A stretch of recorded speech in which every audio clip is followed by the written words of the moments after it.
just thinking about and actually talking to my sister about this morning was, why do we naturally go to the place of beating ourselves up and kind of like talking down to ourselves and wanting to fix ourselves immediately when we do something wrong? Whether we go off our plan, we don't eat exactly what we had planned to, we overeat, we binge, whatever the thing is for you, why do we automatically go to the place of beating ourselves up?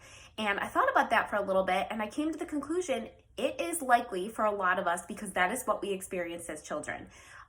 There was a time, and that there still is a time for a lot of parents, that is automatically what was done and what we did when a child or our kids did something wrong. Whether they didn't get a good grade, they didn't do their homework, they broke something, whatever it was, our first natural inclination, or our parents' natural inclination, was to come down on them, to punish them, to make them realize how horrible the thing was, to give them a harsh consequence.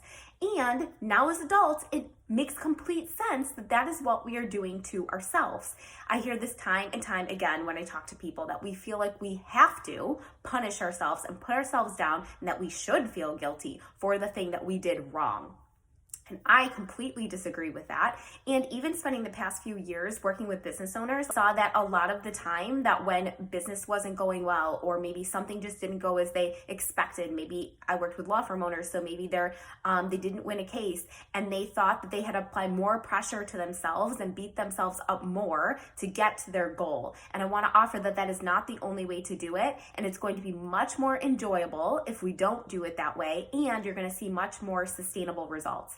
I've experienced this in my own life and in working with clients. Positivity breeds positivity and productivity. Negativity breeds exactly the opposite. I experienced this with my daughter, especially during COVID. As a parent, we saw the significant difference with experiencing how we reacted to different situations, whether she broke something, whether she didn't listen, whether she wasn't going to bed on time, whatever it was. When we came down on her and punished her and gave harsh consequences and told her, why would you do that? What's wrong with you? You're smarter than that. We saw her shoulders slump. We could physically see her head go down. Sometimes she came back with anger. We could physically see the difference between when we approached it with compassion and curiosity and, hey, let me help you through this. How can we do something differently next time? How can I show you why this isn't working or helpful for all of us? And I think that it's so much more helpful for us to do that with ourselves versus the alternative.